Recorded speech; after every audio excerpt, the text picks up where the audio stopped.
नमस्ते, good morning, सत श्री अकाल। मैं आपका दोस्त दिवाकर चौधरी आपका स्वागत करता हूं कंपटीशन गुरु एप्लीकेशन पर। सब लोग आ जाओ भाई, जल्दी से आ जाओ, कमेंट में जल्दी आ जाओ, लाइव आ जाओ सारे जल्दी आ जाओ सारे के सारे। ऑन कर दो, कमेंट ऑन कर दो, इधर लगाओ। सही है, बहुत अच्छे तरीके से आ जाओ। हम नंबर सिस्टम पढ़ा रहे हैं आपको, और नंबर सिस्टम का ये दूसरा क्लास है। मैथ की क्लास चल रही है, नंबर सिस्टम में दूसरा क्लास आपके सामने लगा हुआ है। नंबर सिस्टम क्लास सेकंड है। हम जो पार्ट 1 में पढ़ चुके थे, कहाँ तक? परिमेय अपरिमेय संख्या तक, ठीक है। रेशनल और इरेशनल नंबर तक पढ़ चुके थे। मैंने बताया था जो संख्याएं रिपीटेटिव होती हैं, यानी कि जो रिपीट होती हैं पॉइंट्स के बाद में, जिनको बार लगा के रोक सकते हैं, टर्मिनेट कर सकते हैं, और इस वजह से P/Q के फॉर्म में भी उनको लिख सकते हैं, वो सारी की सारी संख्या रेशनल नंबर या परिमेय संख्या कहलाती हैं। इसके विपरीत वे संख्या जो रिपीटेटिव नहीं होती हैं, उनको बार लगा के नहीं रोक सकते, P/Q के फॉर्म में नहीं डिनोट कर सकते, वो सारी अपरिमेय संख्या कहलाती हैं। इंपॉर्टेंट बात मैंने बताई कि पाई जो होता है वो एक अपरिमेय संख्या है, जबकि 22/7 एक परिमेय संख्या है। सारा कुछ पार्ट 1 में मैं डिस्कस कर चुका हूँ। मैं आपको उसमें ये भी बता चुका था कि किन्हीं दी गई दो संख्याओं के बीच अगर परिमेय संख्या निकालनी हो तो कैसे निकालते हैं। जैसे कि एग्जाम्पल के रूप में मैंने बताया था कि A और B के बीच परिमेय जो संख्या होती है वो AK+1/K+1 होती है। K का मान 1 2 3 4 कुछ भी हो सकता है। ऐसा करके मैंने आपको परिमेय संख्या निकालना बताया था। इसी में अगर आप अपरिमेय संख्या निकालना भी सीखना चाहते हैं तो मैं अपरिमेय संख्या भी बता देता हूँ कि दो संख्याओं कल की क्लास से आज आगे चल रहे हैं, दो संख्याओं A तथा B के बीच अपरिमेय संख्या ज्ञात करना।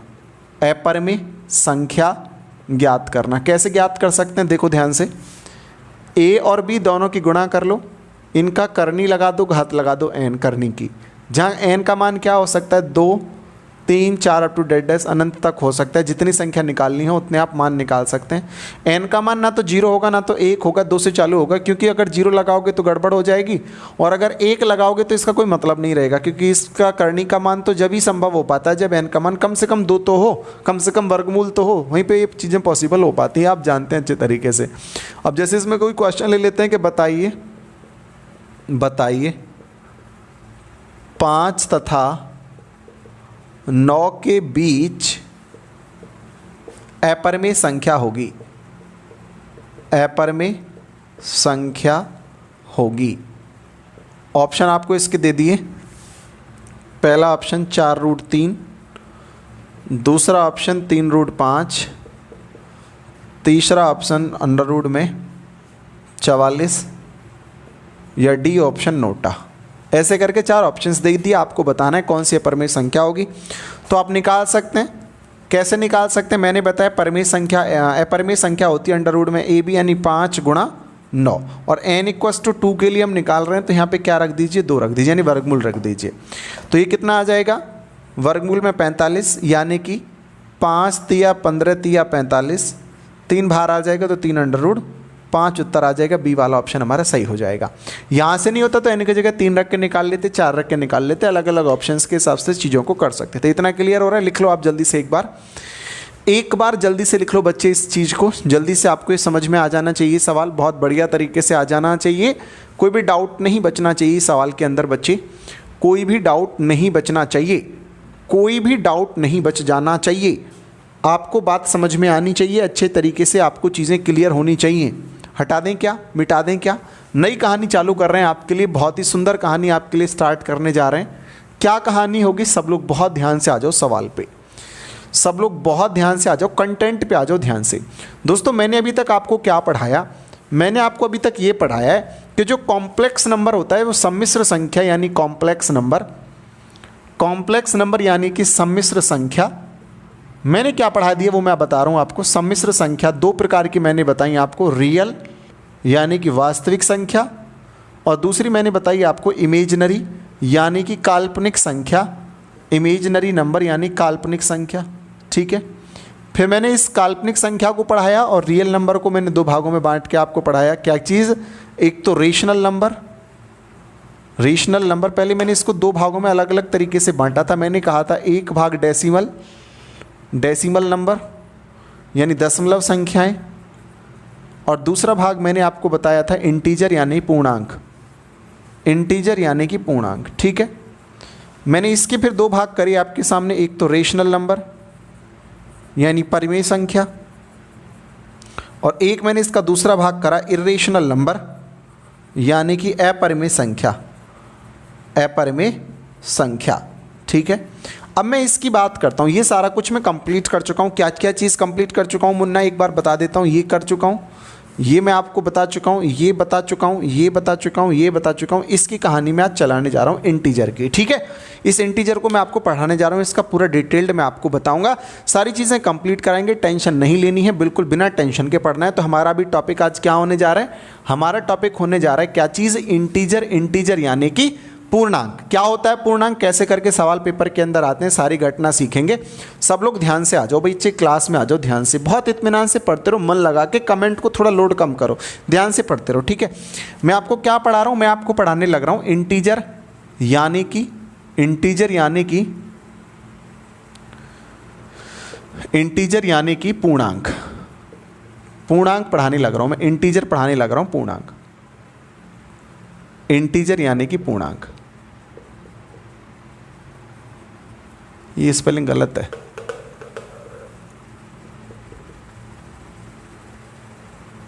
इंटीजर पूर्णांक पढ़ाने के लिए मैं लग रहा हूं। सुनो ध्यान से, स्पेलिंग पे मत जाओ, कंटेंट पे जाओ, पूर्णांक पे जाओ। क्या होता है वो बताना, वो मैं अच्छे से बता सकता हूं आपको।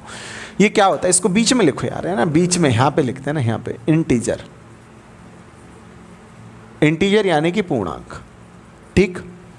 पूर्णांक होता है बच्चे तीन तरीके का, तीन तरीके का पूर्णांक कौन कौन सा होता है, पॉजिटिव इंटीजर, या नेगेटिव लिखते हैं इधर, नेगेटिव इंटीजर,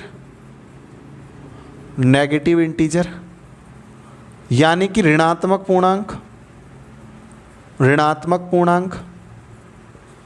दूसरा होता है जीरो इंटीजर, जीरो इंटीजर का मतलब शून्य पूर्णांक, शून्य पूर्णांक।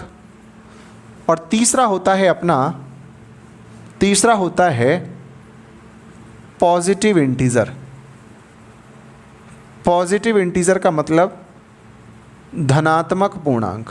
क्या चीज, धनात्मक पूर्णांक। ये तीनों होते हैं, कौन कौन सा, ऋणात्मक पूर्णांक, ऋणात्मक पूर्णांक और शून्य पूर्णांक, शून्य पूर्णांक और धनात्मक पूर्णांक। इन तीनों की हम आपसे बात करेंगे। आपने जब भी एक नंबर लाइन को खींचा होगा तो आपने ऐसे कहा होगा कि सर यहाँ जीरो होता है, यहाँ सारे प्लस के होते हैं, +1 +2 +3 +4, यहाँ सारे माइनस के होते हैं, -1 -2 -3 -4। तो यही वाले सारे के सारे मैंने क्या बताया, नेगेटिव इंटीजर। ये वाले मैंने क्या बताया, जीरो इंटीजर अलग से, और ये वाले सारे क्या चीज़, पॉजिटिव इंटीजर, ये मैंने अलग से बताए। यानी कि अगर इसके अंदर इसकी घटना की बात करेंगे तो इसके अंदर कौन सी संख्याएँ आती हैं, तो इसके अंदर आती हैं ये वाली संख्या, -1 -2 -3 -4 अप टू डैश माइनस का अनंत। इसके अंदर कौन सी संख्या आती है, केवल इसके अंदर जीरो आता है। इसके अंदर कौन सी आती है, +1 +2 +3 +4 plus up to dash plus का अनंत तक, ये वाली सारी संख्याएं इसके अंदर आती हैं।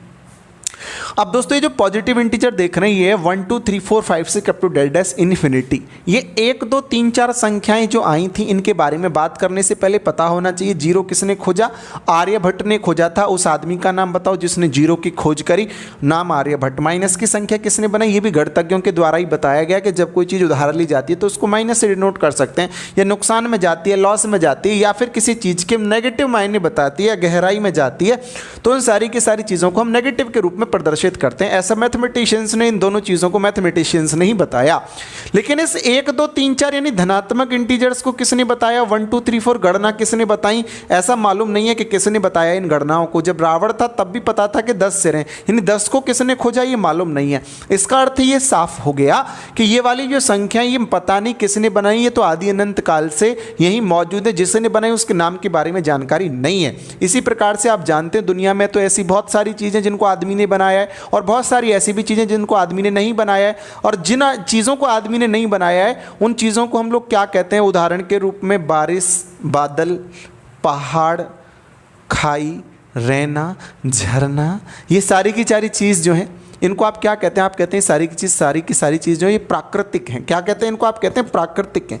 These all things are natural, आप ऐसा कहते हैं, यानी ये नेचुरल है, प्राकृतिक है। पता नहीं किसने बनाए, जिसने खोजा उसको नहीं, जिसने खोजा उसको साष्टांग दंडवत प्रणाम, जिसने खोजा पता नहीं किसने खोजा, ऐसी सारी चीज़ों को आप कहते हैं जी नेचुरल है। इसी कारण से इन संख्याओं को किसने खोजा पता नहीं, इसी कारण से इन संख्याओं को भी कहते हैं बच्चे नेचुरल नंबर। इन्हीं संख्याओं को कहते हैं नेचुरल नंबर, यानी कि प्राकृतिक संख्या। अगर आपसे पूछ ले निम्न में से कौन सा प्राकृतिक संख्याओं का समुच्चय है, तो आप समझ लीजिए कि 1 से लेकर के 2 3 4 अनंत तक चले जाइए तो प्राकृतिक संख्याओं का समुच्चय बन जाएगा। अब मैं अगर जीरो की बात करता हूं और जीरो के सामने आपके से लिखता हूं कि जीरो विद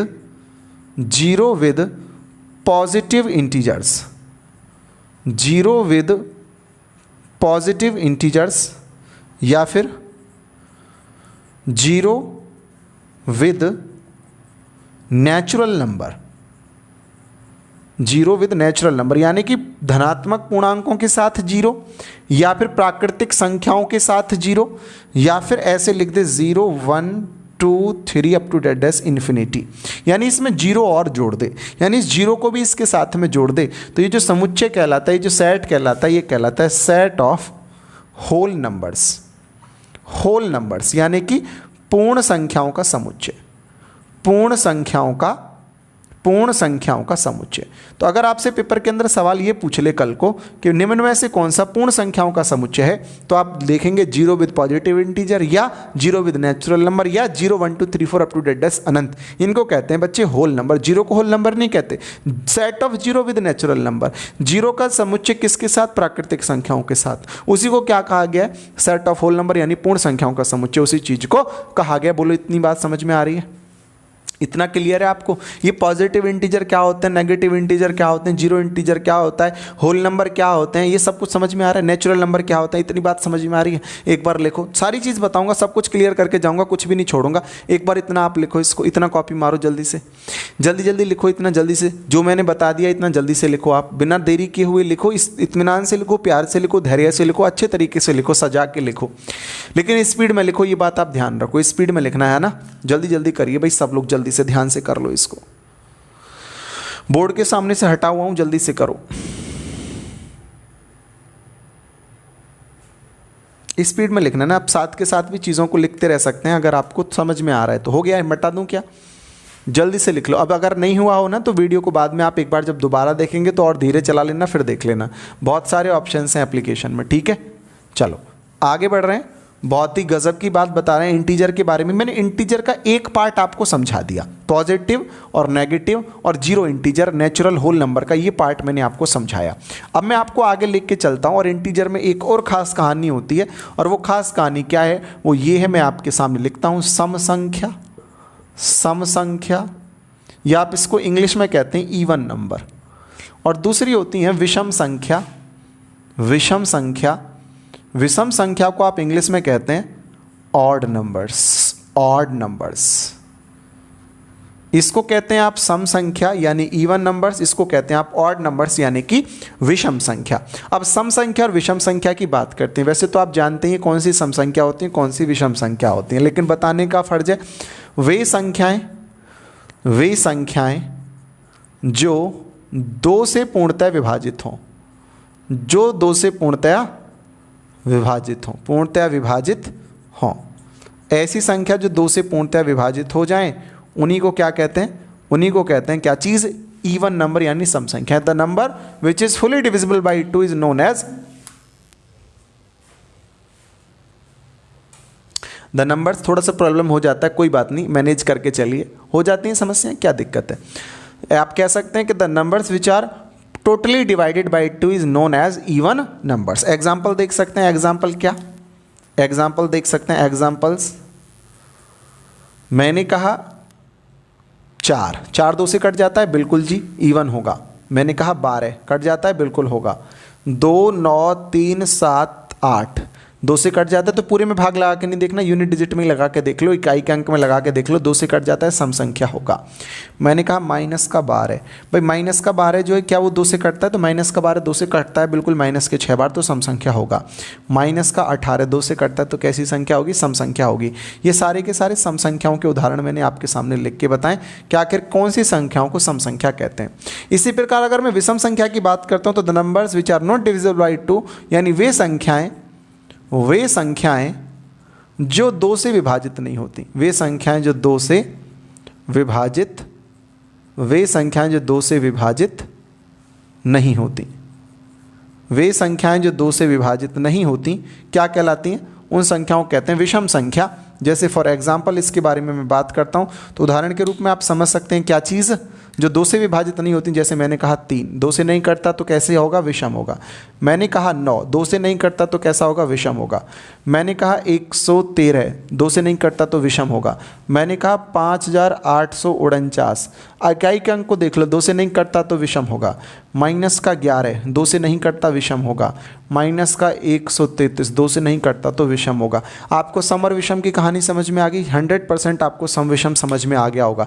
एक संख्या जिसकी बात आपको मैंने अभी तक नहीं बोल के बताई है, क्या चीज़, जीरो। जीरो सम होता है कि विषम होता है, तो पहले तो आप 2 की सुन लो, 2 तो क्या होता है, 2 तो सम होता है। 1 क्या होता है, तो 1 विषम होता है। लेकिन मैंने जीरो को नहीं बताया आपको कि जीरो सम है कि विषम है। आप कमेंट करो जरा, जीरो सम है कि विषम है। इसको लिखते भी रहो और कमेंट भी करते रहो, जल्दी से इसको लिख लो और फिर उसके बाद मैं आपकी कमेंट भी सुनना पसंद करूंगा। आप जीरो के बारे में क्या सोचते हैं, सम सोचते हैं कि विषम सोचते हैं। जल्दी से एक बार इसको लिख लीजिए बच्चे, जल्दी से एक बार इसको लिख लीजिए। हो गया क्या, हो गया क्या बच्चे, लिख लिया क्या आपने?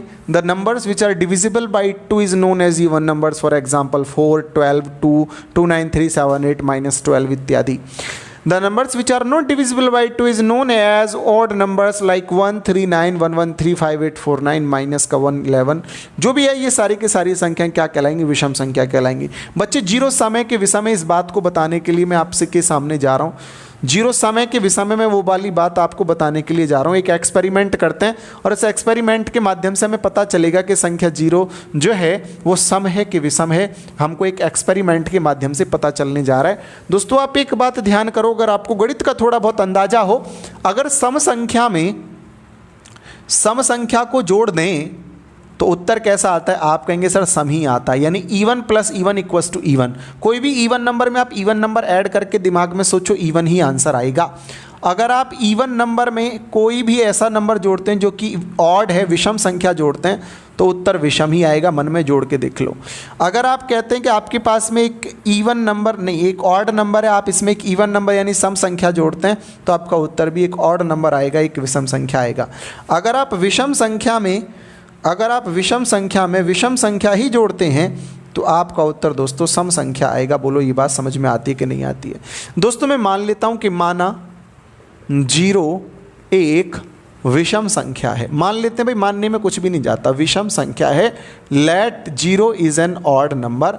मान लो 0 एक विषम संख्या है। अगर 0 एक विषम संख्या मैंने मान ली, दोस्तों आओ सवाल पे देखते हैं कि क्या ये वाली बात सिद्ध हो पाती है कि नहीं हो पाती है। मैंने कोई सम संख्या ली, मैंने कहा बोलो सरकार उदाहरण, आपने कहा जी -4। मैंने एक और संख्या ले ली, मैंने कहा जी +4। दोनों सम हैं कि नहीं है? बोलो दोनों सम हैं कि नहीं है? आपने कहा जी दोनों सम आपने लिए, बिल्कुल सही बात है। दोनों को मैंने सॉल्व किया, उत्तर कितना आया? 0 आया। उत्तर 0 आया। 0 को मैं क्या मान के बैठा हूँ? 0 एक विषम संख्या, लेकिन 0 के ऊपर क्या आ रहा है? सम आ रहा है। इसका मतलब दो सम संख्याओं को जोड़ने पर आने वाला उत्तर सम होता है, लेकिन 0 आया। 0 कैसा ऊपर दिखाई दे रहा है? सम दिखाई दे रहा है। मैं मान के क्या बैठा हूं? 0 एक विषम संख्या है। इसका मतलब ये वाला जो सूत्र था ये इस वाली कंडीशन से सिद्ध नहीं हो पाया। इस वाली कंडीशन से ये सूत्र सिद्ध नहीं हो पाया। यहां से इन संख्याओं का जोड़ एक विषम संख्या, अगर 0 नहीं आना चाहिए था, अगर इन दोनों का दो सम संख्याओं का जोड़ 0 आ रहा है, इसका मतलब दो सम संख्याओं का जोड़ तो सम ही होता है, लेकिन यहां पे 0 को हमने विषम माना है। इसका मतलब ये वाली कंडीशन यहां पे तो फेल हो गई इस सूत्र से। यहां पे भी देखते हैं कोई सम संख्या बोलो, कोई सम संख्या बोलो। हमने कहा जी 6। विषम संख्या आप कितनी मान चुके हैं? 0 रख के देख लेते हैं जी। 6 + 0 विषम मानिए ना आपने, विषम की जगह 0 रख लो। आपने देखा आपका उत्तर कितना है? 6 और 0 जोड़ा तो कितना है? 6। 6 कैसी संख्या है, तो आप जानते हैं 6 तो एक सम संख्या है, जबकि ऊपर क्या लिख रहा है विषम। ये वाला सूत्र भी गलत हो गया, यानी यहाँ से भी आपका मान नहीं आ रहा। ठीक ठीक, इसका मतलब ये वाला सूत्र भी इस वाली लाइन को मानने पर गलत आ रहा है। विषम संख्या मैंने 0 मान रखी है, सम संख्या बोलो। आपने कहा जी 12 लिख के देखो, उत्तर आया 12। 12 तो एक सम संख्या है, लेकिन सम के ऊपर ये क्या दिखाई दे रहा है जी, विषम दिखाई दे रहा है। इसका मतलब अगर 0 को मैंने एक विषम संख्या के रूप में लिखा तो ये वाला सूत्र भी निष्पादित नहीं हो पाया। मैंने यहाँ पे एक विषम संख्या लिखी, मान के चलो 0, यहाँ पे कोई दूसरी विषम संख्या लिखी, मान के चलो 3। जब मैंने 0 को एक बार फिर से विषम माना तो मेरा उत्तर 3 आया। 3 विषम था, लेकिन ऊपर देखा तो सम संख्या लिख रहा है। इसका मतलब ये सूत्र भी निष्पादित नहीं हो पाया। इसका मतलब जब मैं 0 को एक विषम संख्या मानता हूं तो ये ऐसा गलत हो जाता है चारों कंडीशंस में। इसका मतलब एक बात तो साफ हो गई कि 0 विषम संख्या तो पक्का नहीं है। अब मैंने दूसरी कंडीशन क्या करी, मैंने कहा जी माना 0 एक सम संख्या है। अब मैं 0 को सम संख्या मान के इन सभी सूत्रों में रख के देखता हूं, सम संख्या मान के सभी सूत्रों में रख के देखता हूं। मैं जानता हूं कि सम संख्या में अगर सम संख्या को जोड़ा जाए तो उत्तर सम आता है, अगर सम संख्या में विषम संख्या को जोड़ा जाए तो उत्तर विषम आता है। मैं जानता हूं इस बात को। अगर विषम संख्या में सम संख्या को जोड़ा जाए तो उत्तर फिर एक बार विषम आता है। अगर विषम संख्या में विषम संख्या कोई जोड़ दिया जाए, विषम संख्या में विषम संख्या कोई जोड़ दिया जाए तो उत्तर सम आता है। ये बात भी मैं जानता हूँ। मैंने पहले ही मान चुका हूँ कि 0 एक सम संख्या है, तो मैंने सम के स्थान पर 0 रख दिया। मैंने 0 एक सम संख्या के उदाहरण के रूप में लिखा, प्लस कोई और सम संख्या मान के चलो 4 लिख ली, तो दोनों का जोड़ कितना आया, 4 आया। 4 सम होती है, लेकिन ऊपर भी सम ही लिखा हुआ है। ये सूत्र हमारा सही हो गया जब मैंने 0 को एक सम संख्या के रूप में लिखा। फिर एक सम संख्या मैंने 0 लिख ली, विषम संख्या जो मर्जी लिखो, 7 लिख लो। 7 और 0 को जोड़ो, कितना आया, 7 आया जी। 7 एक विषम संख्या है और ऊपर भी विषम ही लिख रहा है। ये सूत्र भी निष्पादित सही हो गया जब मैंने 0 को एक सम संख्या माना। फिर मैंने 0 के जगह सम रखा, विषम की जगह मैंने कोई नंबर लिख दिया, उत्तर 9 आया। 9 एक विषम है, ऊपर भी विषम ही लिख रहा है। ये सूत्र भी सही हो गया। मैंने एक विषम संख्या ली -3, एक विषम संख्या दूसरी ली +3। दोनों को मैंने जोड़ के देखा, उत्तर 0 आया। 0 एक सम संख्या ऊपर लिखा हुआ है। ये बात भी यहाँ से हमको पता चल गई कि 0 को जब मैंने एक सम संख्या माना तो सारे के सारे सूत्र सिद्ध हो गए। इसका मतलब 0 एक विषम संख्या नहीं है, 0 एक सम संख्या होती है। और आप कह सकते हैं अर्थात 0 एक सम संख्या है। एक बार इतना सा ही सवाल पेपर में आ गया था, बताइए निम्न में से कौन सी एक सम संख्या है। ऑप्शन थे 0, 9, 13 और इनमें से कोई नहीं। बहुत सारे लड़कों ने उत्तर लगा दिया इनमें से कोई नहीं, जबकि 0 एक ऑप्शन मौजूद था। 0 तो एक सम संख्या होती है। ये वाली बात इंपॉर्टेंट है, जिसको नहीं पता हो उनको पता चल गई, जिनको पता है वो इसको लिख लो, क्योंकि हमारे पास सारे नोट्स होने चाहिए। मैं तो 0 से लेकर के हीरो तक सारा कुछ आपका कंप्लीट कराने का वादा आपसे करके आया हूँ। एक बार इसको जल्दी से लिख लिया जाए, एक बार इसको जल्दी से लिख लिया जाए मित्रों। मैं हट गया बोर्ड के सामने से।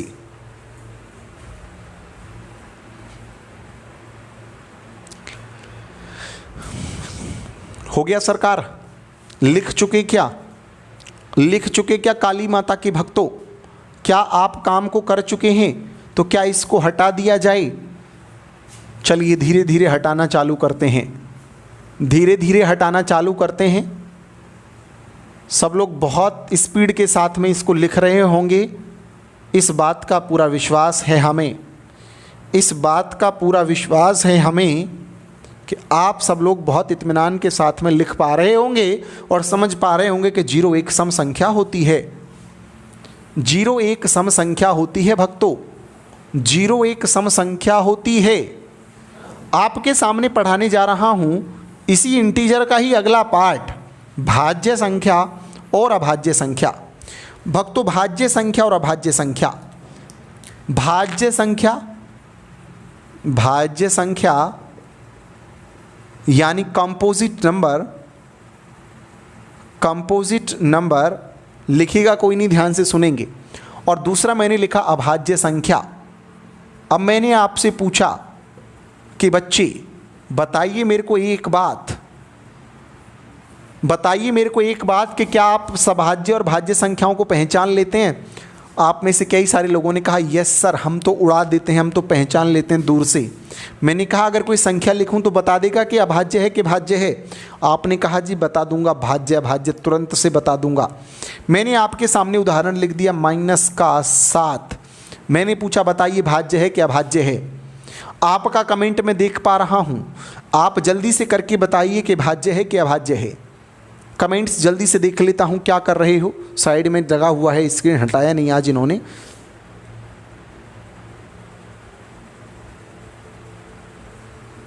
हो गई ना गड़बड़। -7 भाज्य है कि अभाज्य है? आपने कहा जी अभाज्य है। अब बच्चे मेरी बात सुन ध्यान से, मैंने और एग्जाम्पल ले लिया -11 भाज्य है कि अभाज्य है? हो गई ना गड़बड़, नहीं बता पाए ना। इसलिए मैं कहता हूं कि ध्यान से बोर्ड पे सुनिए, जो बता रहे हैं वो बहुत अच्छा, जो नहीं बता पा रहे वो ध्यान से सुनिए। दोस्तों -7 -11 दरअसल अभाज्य संख्या की डेफिनीशन है कि ऐसी संख्या जिसके 2 गुणनखंड होते हों, ना तो 2 से कम होते हों ना तो 2 से ज़्यादा होते हों। वो 2 गुणनखंड कौन कौन से होते हैं? एक तो वो संख्या खुद होती है और एक नंबर 1 होता है। एक तो वो संख्या स्वयं ही होती है और एक नंबर 1 होता है, यानी कि उस संख्या के केवल 2 ही गुणनखंड होते हैं। अगर -7 की बात करें तो ये तो -1 से भी कटता है, +1 से भी कटता है, 7 से भी कटता है, -7 से भी कटता है। इसके तो 4 गुणनखंड हैं। तो ये संख्या अभाज्य संख्या नहीं हो सकती। ऐसे ही -11 भी -1 से कटता है, +1 से कटता है, +11 से कटता है, -11 से कटता है। तो -11 भी एक अभाज्य संख्या नहीं हो सकती। दोस्तों चूंकि इस कारण से ये सारी कठिनाई आपके सामने आएंगी, तो इसलिए पहले तो सबसे इंपॉर्टेंट बात आपको यही पता होनी चाहिए कि भाज्य और अभाज्य जो संख्या होती हैं वो ना तो 0 हो सकती हैं ना नेगेटिव इंटीजर हो सकते हैं। वो केवल और केवल कौन से इंटीजर हो सकते हैं? वो बच्चे पॉजिटिव इंटीजर हो सकते हैं। केवल और केवल भाज्य अभाज्य को पॉजिटिव इंटीजर्स में ही निकाला जा सकता है, पॉजिटिव इंटीजर्स में ही निकाला जा सकता है। पॉजिटिव इंटीजर्स का मतलब केवल धनात्मक पूर्णांकों में निकाला जा सकता है। केवल इनको धनात्मक पूर्णांकों में बता सकते हो आप, धनात्मक पूर्णांकों में बता सकते हो। धनात्मक पूर्णांक का मतलब हो गया 1 से स्टार्ट होकर और कहाँ तक जाएंगे? अनंत तक जाएंगे। यहाँ ना तो 0 रहेगा ना माइनस की संख्याएं रहेंगी। यानी पॉजिटिव इंटीजर फिर 2 तरीके के होते हैं, भाज्य और अभाज्य। इनकी कहानी दोस्तों बहुत इंपॉर्टेंट सवाल में आपको बताइए, बात बहुत गजब की है। आप में से बहुत सारे लोगों को नहीं पता था कि भाज्य और अभाज्य दोनों ही संख्या केवल पॉजिटिव इंटीजर में होते हैं, 0 और माइनस की संख्या इनसे बाहर होती हैं। अब इनकी डेफिनेशन क्या है वो ये ध्यान से सुनेंगे। ऐसी संख्या जिनकी 2 से अधिक गुणनखंड होते हैं, ऐसे 2 से अधिक हों, कितने भी हों, फिर 3 हों या 4 हों, 2 से अधिक हों, 2 से अधिक गुणनखंड होते हैं, 2 से अधिक गुणनखंड होते हैं, उन्हीं को कहते हैं बच्चे भाज्य संख्या। मैंने उदाहरण लिया एग्जाम्पल, मैंने कहा जी 1 को चेक करके बताओ। आपने कहा सर 1 तो केवल 1 से ही कटता है, और ये कह रहा है 2 से ज़्यादा गुणनखंड होने चाहिए, इसलिए 1 भाज्य संख्या नहीं है। मैंने कहा 2 को चेक करो, आपने कहा 2 1 से कटता है और सर 2 से कटता है। सवाल कह रहा है 2 से ज़्यादा संख्याओं से कटना चाहिए, लेकिन 2 से ज़्यादा से नहीं, केवल 2 से ही कटता है, इसलिए ये भी भाज्य संख्या नहीं है। मैंने कहा 3 को चेक करो, आपने कहा सर 1 से कटता है और 3 से कटता है, केवल 2 ही गुणनखंड है, मैंने कहा ये भी भाज्य संख्या नहीं है। मैंने कहा 4, आपने कहा सर 1 से कटता है, 2 से कटता है और 4 से भी कटता है, इसका मतलब इसके 3 गुणनखंड है, मतलब 2 से ज़्यादा हैं, इसका मतलब ये एक भाज्य संख्या होगी। पेपर का सवाल, सबसे छोटी भाज्य संख्या कौन सी होती है? सबसे छोटी भाज्य संख्या, सबसे छोटी भाज्य संख्या, उत्तर आ जाएगा मुन्ना 4। सबसे छोटी भाज्य संख्या उत्तर आ जाएगा 4। पूछ लेगा smallest composite number and answer is 4। ऐसे ही आप चेक कर सकते हैं 6 को, 6 1 से भी कटता है, 2 से भी कटता है, 3 से भी कटता है, 6 से भी कटता है, ये भी एक भाज्य संख्या हो जाएगा। आइए प्राइम नंबर की बात करते हैं। सबसे पहले मैंने 1 को ले लिया, 1 केवल 1 से कटता है। इसकी परिभाषा क्या है? परिभाषा सुनो पहले, इसकी परिभाषा है, इसकी परिभाषा क्या है? इसकी परिभाषा है कि ऐसी संख्या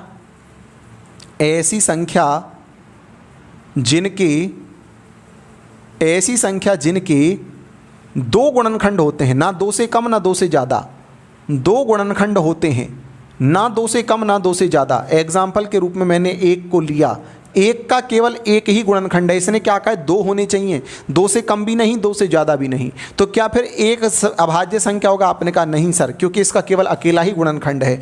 तो याद रखिए 1 ना तो भाज्य है ना तो अभाज्य है।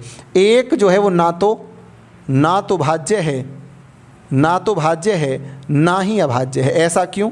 ना तो भाज्य है ना ही अभाज्य है, ऐसा इसलिए क्योंकि एक तो इकाई अंक होता है, इकाई अंक का मतलब यूनिट डिजिट होता है, और ये प्रत्येक संख्या में घुला हुआ होता है, प्रत्येक संख्या में मिला हुआ होता है, क्योंकि एक की तो खुद की आइडेंटिटी हर एक संख्या में होनी चाहिए, तभी वो संख्या अभाज्य संख्या कहलाएगी। इसका मतलब कि 2 से जब आप चालू करके देखोगे तो 2 किससे कटता है? 1 से और 2 से, इन दोनों के अलावा किसी से नहीं कटता।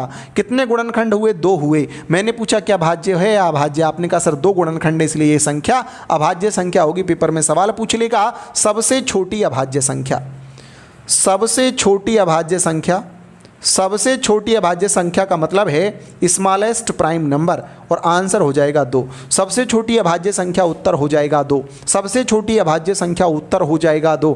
दोस्तों अगर आपसे कहे कि भाई 3 को चेक करो, आपने कहा जी 1 से कटती है और 3 से कटती है, ये संख्या अभाज्य होगी। मैंने कहा 11 को चेक करो, आपने कहा सर 1 से कटती है और 11 से कटती है, 2 ही गुणनखंड में, अभाज्य संख्या होगी।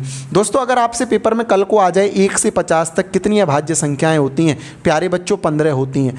50 से लेकर 100 के बीच कितनी अभाज्य संख्या होती हैं? याद करना है ये।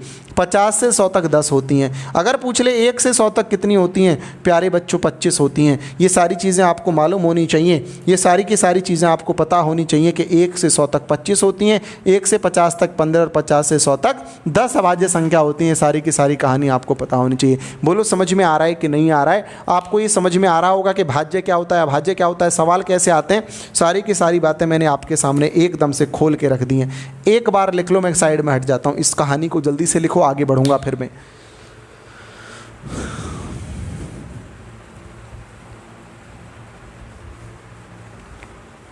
जल्दी से लिखो बच्चे, जल्दी से, खूबसूरत तरीके से लिखते रहिए, देर ना करिए, देर ना करिए, जल्दी से लिखिए, देर ना करिए। बच्चे जल्दी से लिखते रहिए, कोई भी देर नहीं करेगा, जल्दबाजी में करेंगे, जल्दबाजी में। बोलो हटा दें क्या? लिख चुके क्या? कंपोजिट और प्राइम नंबर को समझ गए क्या? बोलो जल्दी से। केवल कंटेंट पे बात करेंगे, इधर उधर हाय हेलो इस पे टाइम नहीं बिगाड़ेंगे। जल्दी से, ध्यान से। हो गया क्या? हटाते हैं भैया, हटाते हैं भैया, हटाते हैं। सब लोग आएंगे, ध्यान से बातों को सुनेंगे, सब लोग आएंगे, ध्यान से बातों को सुनेंगे, सब लोग आएंगे, ध्यान से बातों को सुनेंगे, सब लोग ध्यान से बातों को सुनेंगे। मैं पढ़ा रहा हूँ आपको नंबर सिस्टम, यानी कि संख्या पद्धति। संख्या पद्धति में आपका पहला पार्ट चल रहा है डेसिमल नंबर सिस्टम। उसमें मैं आपको संख्याओं की पहचान करा रहा हूँ, कौन सी संख्या किस तरह से होती है और पेपर में सवाल कैसे आता है, सारी की सारी चीज़ें आपको बताई जा रही हैं। दोस्तों मैंने अभी आपको भाज्य संख्या और अभाज्य संख्या पढ़ाया, अब अभाज्य संख्याओं को मैं एक बार फिर से बताता हूँ। अभाज्य संख्या थोड़ा बड़ा टॉपिक है, प्राइम नंबर थोड़ा सा इसमें और पढ़ना है, प्राइम नंबर में थोड़ा सा और पढ़ना है। वो क्या पढ़ना है दोस्तों? वो पढ़ना है आपको रिलेटिव प्राइम नंबर क्या होता है। रिलेटिव प्राइम नंबर क्या होता है? रिलेटिव प्राइम नंबर को आप कहते हैं आपेक्षिक अभाज्य या सापेक्षिक अभाज्य भी कह सकते हैं। आपेक्षिक अभाज्य संख्या, आपेक्षिक अभाज्य संख्याएं, प्राइम नंबर्स। ठीक, रिलेटिव प्राइम नंबर्स पढ़ेंगे इसके अंदर, और हम दूसरा क्या पढ़ेंगे इसके अंदर? इसके अंदर दूसरी पढ़ेंगे हम को प्राइम नंबर्स। को प्राइम नंबर्स का मतलब सह अभाज्य संख्याएं, सह अभाज्य संख्याएं। सह अभाज्य संख्याओं के साथ ही आप इसमें पढ़ोगे क्या चीज़?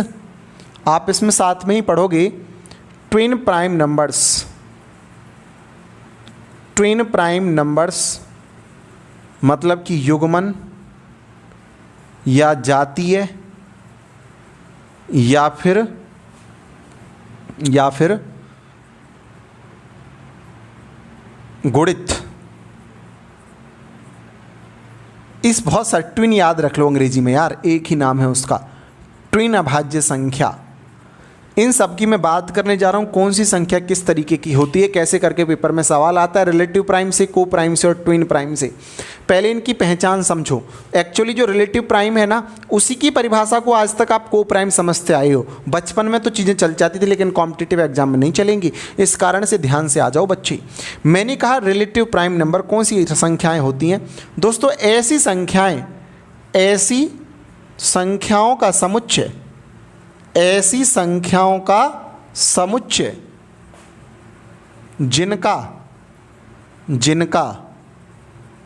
HCF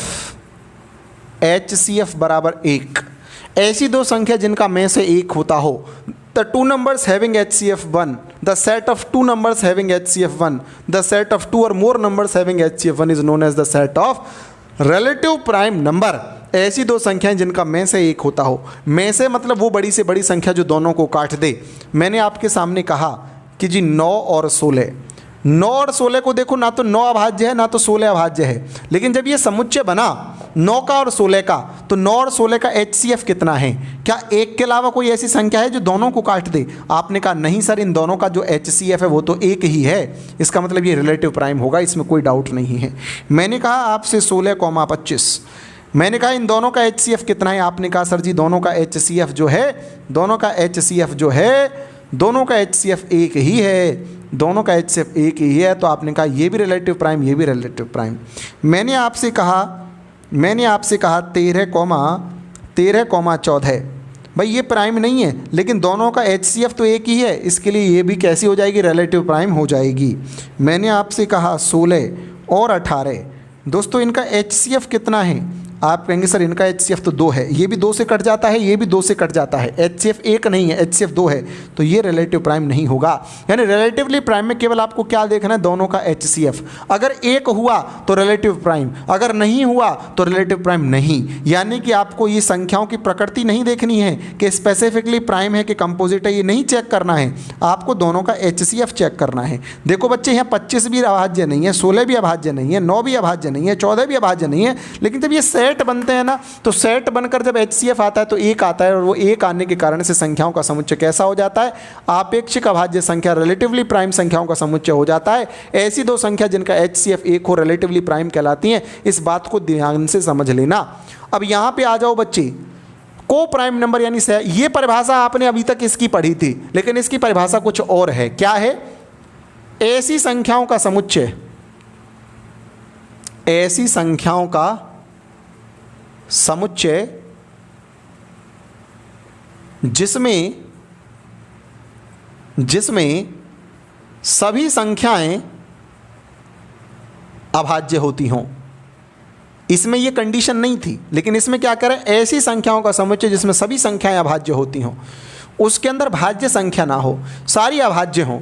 अब अगर सारी अभाज्य होंगी उसके अंदर, तो फिर तो HCF तो एक हो ही जाएगा, तो HCF वाली बात बोलना तो ज़रूरत से ज़्यादा बोलना हो जाएगा, सुपरफ्लुअस हो जाएगा। इस वजह से HCF केवल इसमें देखते हैं, इसका तो ऑलरेडी HCF एक होगा ही होगा।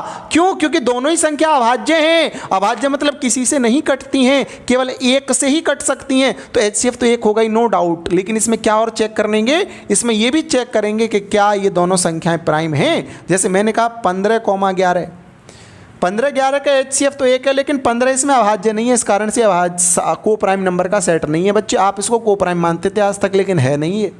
मैंने आपसे कहा 11,17, मैंने पूछा दोनों कैसी हैं? आपने कहा सर 11 भी अभाज्य और 17 भी अभाज्य है। मैंने कहा आंख मीच के समझ जाए, यही को प्राइम है। इनका HCF मत देखना, वो तो एक होगा ही होगा, उसकी तो औकात है ही नहीं फिर एक से ज़्यादा होने की। HCF यहाँ देखते हैं, यहाँ HCF से अलग भी कुछ और चीज़ देखनी है। क्या देखनी है? HCF देखो ही मत, देखो क्या दोनों अभाज्य हैं। अगर स्पेसिफिकली बोथ आर अभाज्य तो आपकी बात सही, अगर दोनों अभाज्य नहीं तो आपकी बात गलत। मैंने कहा जी 5,11, आपने देखा 5 भी अभाज्य है, 11 भी अभाज्य है, तो ये को प्राइम का सेट हो जाएगा। इतनी बात समझ में आई? को प्राइम समझ में आ गया। तीसरी पे आ जाओ बच्चे, ट्विन प्राइम पे आ जाओ। ऐसी संख्याओं का समुच्चय, ऐसी संख्याओं के पहले भी एक वर्ड लगा लो, ऐसी अभाज्य संख्याओं का समुच्चय। यहाँ भी दोनों संख्या अभाज्य होंगी, लेकिन ऐसी अभाज्य संख्याओं का समुच्चय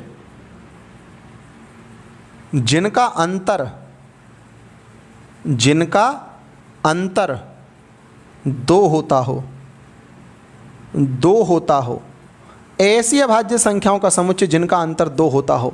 अंतर 2 होने का मतलब दोनों अभाज्य हैं और दोनों में अंतर 2 का हो। 11 और 13, 11 अभाज्य है, 13 भी अभाज्य है। अब अभाज्य होने के साथ साथ ये भी देखना है कि दोनों में डिफरेंस 2 का है। हाँ जी 2 का है, तो ये कैसी हो जाएगी? ट्विन प्राइम हो जाएगी। मैंने कहा जी 13,15, मैंने पूछा दोनों में देखो अंतर कितना है, आपने कहा जी 2 है, लेकिन ये ध्यान रखो कि 15 तो अभाज्य है ही नहीं, जबकि सवाल में क्या कह रहा है? ऐसी अभाज्य संख्याओं का समुच्चय, यानी ये दोनों अभाज्य होनी भी आवश्यक है। गलत हो गया। मैंने कहा 17,19, आपने कहा अंतर 2 है और 17 19 स्पेसिफिकली दोनों अलग अलग संख्याएं अभाज्य भी हैं, तो ये ट्विन प्राइम का सेट हो जाएगा। बोलो बात समझ में आया कि नहीं आया? रिलेटिवली को प्राइम और ट्विन प्राइम नंबर समझ में आए कि नहीं आए? जिसको आगे जल्दी से लिख लो, जिसको नहीं आए वो जल्दी से लिख लो, एक बार फिर से बता दूंगा। जल्दी से लिखो, बोर्ड के सामने से हट गया मैं। जल्दी से लिखो भैया, जल्दी से, ध्यान से लिखो, इत्मीनान से लिखो, बढ़िया तरीके से लिखो। समझ में नहीं आई तो दोबारा बता दूंगा। वैसे भी वीडियो लेक्चर है, दोबारा रिपीट करके भी, रिपीट टेलीकास्ट भी देख सकते हैं, हाइलाइट्स भी देख सकते हैं। समझ में आ रहा है? आ गई बात समझ में? ठीक है, खूबसूरत है, सुंदर है, ज़बरदस्त है, जिंदाबाद है, बहुत अच्छा है। रिलेटिवली प्राइम में क्या देखना है? दोनों का HCF 1 होना चाहिए, बस खत्म। रिलेटिव प्राइम में दोनों का HCF देखो, कुछ मत देखो इसके अलावा। को प्राइम में दोनों को देखो, दोनों अभाज्य हैं कि नहीं है, बस हैं तो सही है, नहीं है तो नहीं है। ट्विन प्राइम में ये भी देखो दोनों अभाज्य भी हों और दोनों में डिफरेंस भी 2 का हो, बस इतनी बात है, उसी को कहते हैं। हो गया होगा, लिख लिया होगा। समझ में नहीं आ रहा तो अब आपका दिमाग खराब है, बाकी तो मैं बिल्कुल खोल खोल के एक एक चीज़ बता चुका हूँ। अगर आपको समझ में नहीं आ रहा है तो फिर आप पढ़ने के लिए नहीं, लड़ने के लिए बने हैं। तो मेरी बात ध्यान से समझो। मैं अब एक उदाहरण भी देता हूँ, जिसको डाउट है उदाहरण में समझ ले, जिसको अब भी डाउट है, जो डाउट से ही पैदा हुआ हो गया है, गलती से पैदा हो गया है वो, तो मेरे सवाल के माध्यम से बात समझ ले। मैं एक सवाल लिखने जा रहा हूँ, सवाल में सारी चीज़ें क्लियर हो जाएंगी। कैसे सवाल हो सकता है? देखो क्या हो सकता है। क्वेश्चन पेपर में ही आया था एक बार। क्वेश्चन में पूछ रहा था, बताइए निम्न में से, बताइए निम्न में से कौन सा समुच्चय, निम्न में से कौन सा समुच्चय relative prime, relative prime comma को प्राइम, समुच्चय मतलब सेट, तथा ट्विन प्राइम नंबर तीनों प्रकार की गुण रखता है। यानी उसको आप रिलेटिव प्राइम भी कह सकते हो, को प्राइम भी कह सकते हो और ट्विन प्राइम भी कह सकते हो। उदाहरण मैंने लिखे 9,11, दूसरा मैंने लिखा 11,15, तीसरा मैंने लिखा मैं इसको करता हूँ थोड़ा चेंज, 9,16, 11,15। ये मैंने लिखा आपसे क्या चीज़?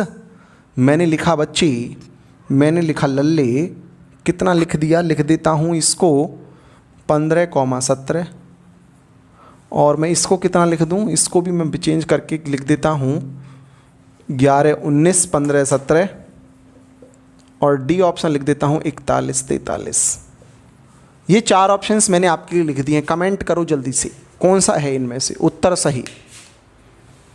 ABCD बोलो जल्दी जल्दी। सवाल को पढ़ो और ABCD बोलो, सवाल को पढ़ो और ABCD बोलो, जल्दी जल्दी बोलो, ध्यान से बोलो बच्ची, ध्यान से।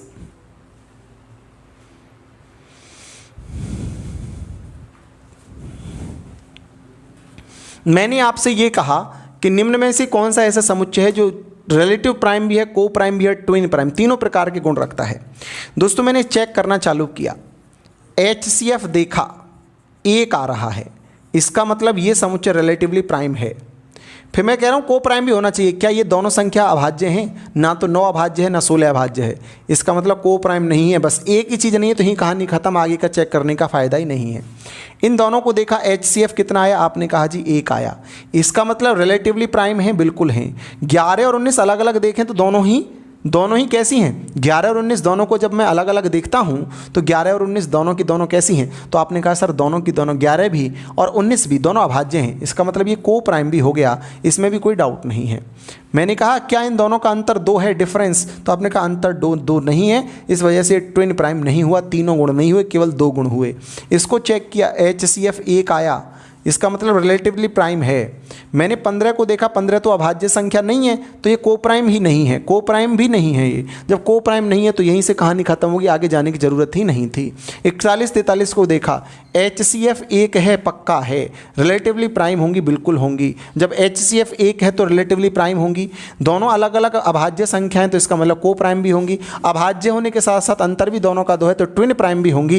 यानी डी के अंदर सारे गुण हैं, वो आपेक्षिक अभाज्य भी है, सह अभाज्य भी है और युग्मन अभाज्य भी है, तीनों प्रकार के गुण रखता है। इस वजह से मेरा डी वाला ऑप्शन सही हो गया। बोलो बात समझ में आई कि नहीं आई? बोलो अच्छा लग रहा है कि नहीं लग रहा है? जल्दी से इसको आप लिख सकते हो। इसको मैं हटा के अगला सवाल आपके सामने लिख के बताता हूं कि और कैसा सवाल यहां से आ सकता है। देखो रिलेटिवली प्राइम से एक सवाल और आ सकता है। कैसे आ सकता है? सब लोग ध्यान से समझने का प्रयास करेंगे, सब लोग ध्यान से समझने का प्रयास करेंगे। रिलेटिवली प्राइम से और सवाल भी आ सकता है।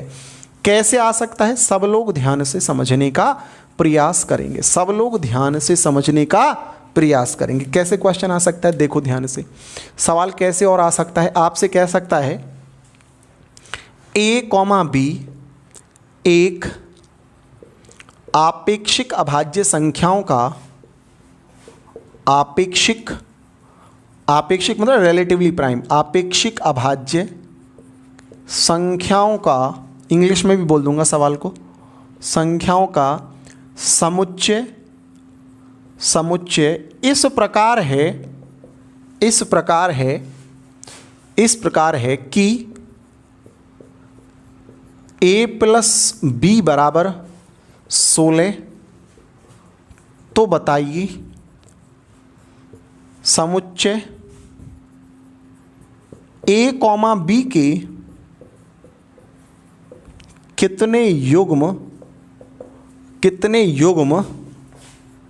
संभव हैं? कितने युग्म संभव हैं? ऑप्शन ए कह रहा है 1, बी कह रहा है 2, सी कह रहा है 3, डी कह रहा है 4, ई कह रहा है नोटा। ये आपके सामने सवाल है। इंग्लिश में क्या कहेंगे? A, B is a set of relatively prime number such as A+B equals to 16. Find how many sets are possible for set A, B. यानी कि A, B एक आपेक्षिक अभाज्य संख्याओं का समुच्चय इस प्रकार से है कि दोनों का जोड़ 16 है। बताओ A, B के कितने पेयर संभव हो सकते हैं? ये आपको सवाल दे रखे हैं बच्चों। सब लोग एक बार सवाल का उत्तर बताओगे? आपके मैं कमेंट्स देख लेता हूं।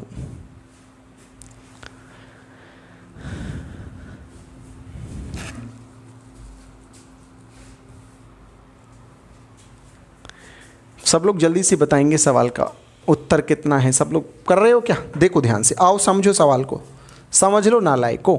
A+B बराबर कह रहा है 16। तो भाई A 0 और B 16 हो सकता है, लेकिन 0 नहीं रखते। मैंने बताया 0 तो कुछ होता ही नहीं है, 0 को नहीं रखेंगे, पॉजिटिव इंटीजर्स ही रखेंगे केवल। 1 और 15 अगर मैं रखूं, A के जगह 1 और B के जगह 15, तो प्लस आ रहा है ना, इस ऑपरेशन से बराबर हो रहा है, बिल्कुल हो रहा है। A का मान अगर 1 रखूं, B का मान 15 रखूं, तो A और B का मान 15 रखने के कारण से एक सेट बन जाएगा। मैंने इसको कर लिया जी, ठीक है। अब मैं ये देखूंगा क्या ये आपेक्षिक अभाज्य संख्याओं का समुच्चय है? इन दोनों का HCF 1 है। भाई आपेक्षिक का मतलब दोनों का HCF देखो बस, क्या HCF 1 है? तो आप कहेंगे जी 1, 15 का HCF 1 ही है, तो रिलेटिव प्राइम का सेट है, बिल्कुल मान लिया मैंने। फिर मैंने A को 2 रखा और B को रखा 14। भाई 14 और 2 भी तो 16 होते हैं, लेकिन क्या दोनों का HCF में से 1 है? ना, दोनों का HCF इस बार 2 है, तो रिलेटिवली प्राइम नहीं होगा। फिर मैंने क्या रखा? 3 और 12, 3 और 12 नहीं, 3 और 13। तो 3 और 13 को मैंने देखा क्या इनका HCF 1 है? आपने कहा जी हाँ, इनका HCF 1 है, मैंने बात मान ली। फिर मैंने कहा 4 और 12 इनका HCF 1 है। आपने कहा नहीं सर, इनका HCF तो 4 है, तो ये रिलेटिवली प्राइम नहीं होगा। देखना दिखाई दे रहा है यहाँ पे, मैंने लिखा 5 और 11। अब मैंने पूछा HCF कितना है? आपने कहा सर HCF 1 है। मैंने कहा रिलेटिव प्राइम होगा। HCF देखते चलो, HCF देख ले चलो बस। और नीचे दिखाई दे रहा है क्या? चलो इधर लिख देता हूँ। मैंने कहा 6,10। भाई 6 और 10 भी कर सकते हैं, 6 और 10 भी तो 16 होते हैं। भाई ऐसे रखते हैं जो जोड़ 16 आए, 6 और 10 16। क्या HCF 1 है? नहीं सर, इसका HCF 2 है, तो रिलेटिव प्राइम नहीं होगा। 7 और 9, 9 और 7 16, यानी 7 और 9 16। HCF 1 है, बिल्कुल ये रिलेटिव प्राइम होगा। मैंने कहा 8 और 8, 8 और 8, HCF कितना है? आपने कहा सर इसका तो HCF भी 8 ही है, एक HCF नहीं है तो ये भी रिलेटिवली प्राइम नहीं होगा। अब इसके आगे बढ़ोगे तो फिर आ जाएगा 9,7 और वो आप ऑलरेडी चेक कर चुके हो। फिर 10 6 आएगा, वो ऑलरेडी चेक कर चुके हो। यानी केवल यहीं तक आपने देखा, इतने युग्म यहाँ तक हो सकते हैं। अब इनमें से कितने हैं रिलेटिवली प्राइम के? आपने कहा एक तो ये रहा, 2 3 और 4, यानी ऑप्शन नंबर डी।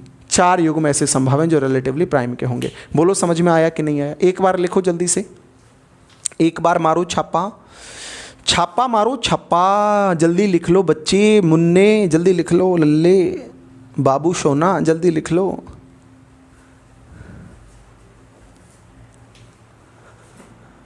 हो गया भैया, लिख लिया आपने इसको? जल्दी लिखो जल्दी से, टाइम तो मैंने बीच में भी दिया था आपको, ऐसी कैसी बात कर रहे हो आप?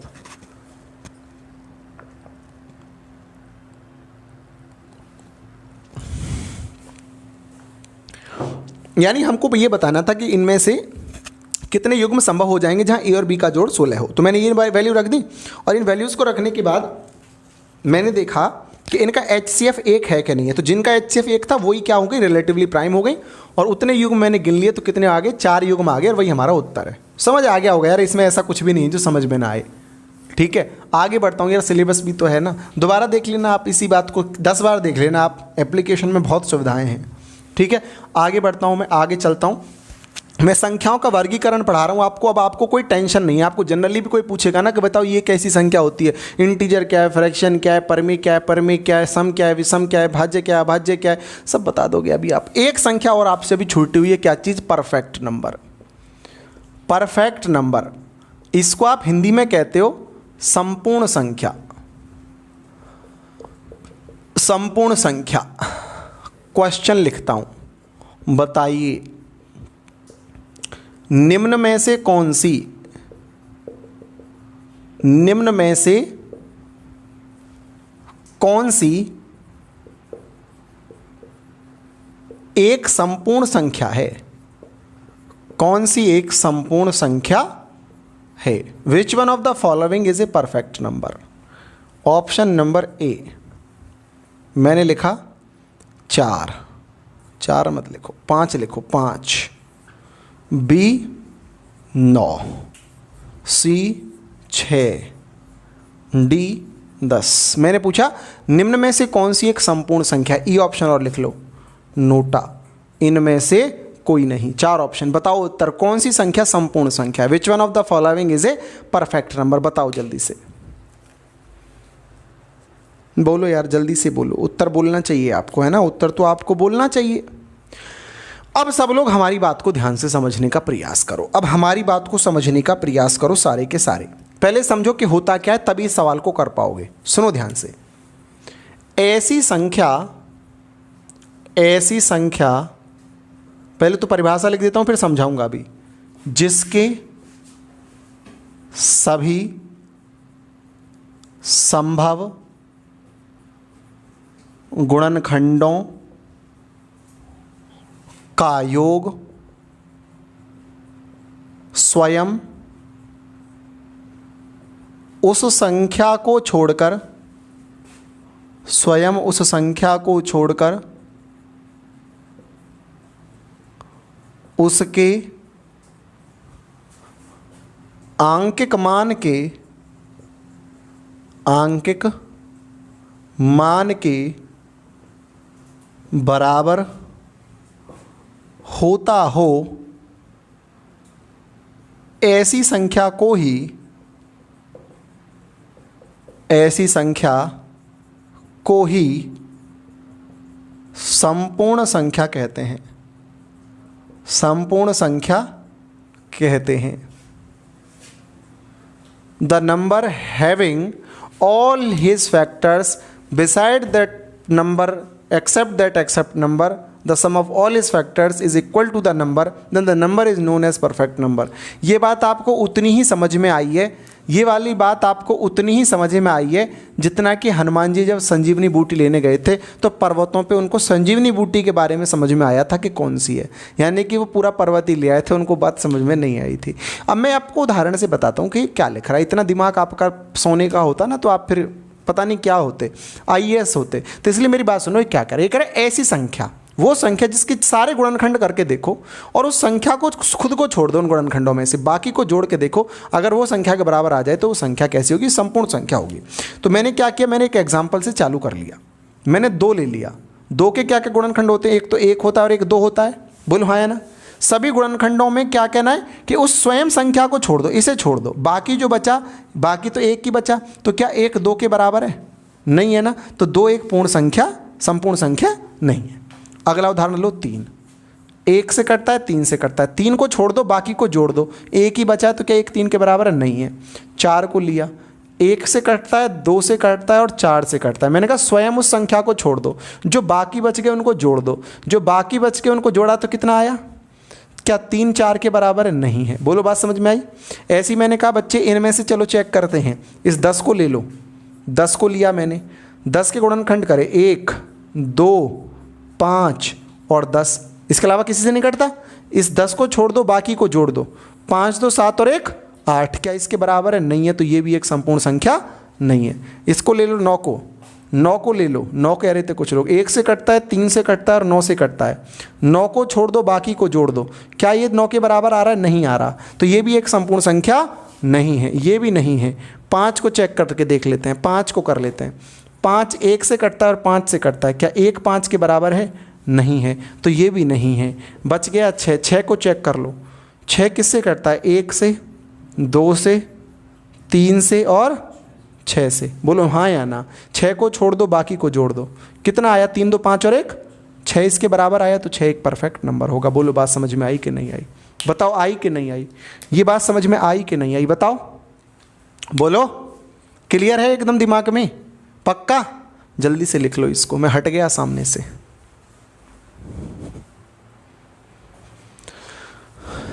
कर चुके क्या? हो गया क्या? लिख लिया क्या? अब आपके सामने मैं एक सवाल छोड़ के जाता हूं, आपको बताना है निम्न में से कौन सी एक परफेक्ट संख्या है। Option number A 12, B 16, C 28, D 34 या नोटा। ये सवाल आप खुद से कर लेना। दोस्तों इसका पहला पार्ट खत्म हो गया नंबर सिस्टम का। 2 क्लास के अंदर हमने एक पार्ट कंप्लीट कर लिया है। आप लोग ध्यान से, इत्मीनान से, धैर्य से पढ़ते रहिए। मैं आपको ये वादा और विश्वास दिलाता हूँ, अगर आप मेरे साथ गणित की तैयारी कर रहे हैं तो रेलवे पढ़ लेना, चाहे दिल्ली पुलिस पढ़ लो, यूपी पढ़ लो, एसएससी पढ़ लो, आपका सिलेक्शन हर जगह, गणित का सवाल नहीं बचेगा। क्योंकि मेरे को पता है कि पेपर के अंदर क्या आने लग रहा है। कंपटीशन में आपका सवाल बच ही नहीं सकता, जैसे स्ट्रेटजी के साथ मैं आपको गणित पढ़ाने लग रहा हूँ। चलिए ठीक है, आप अपना ख्याल रखिए, अपने आसपास सफाई रखिए। नमस्ते, टेक केयर, बाय बाय।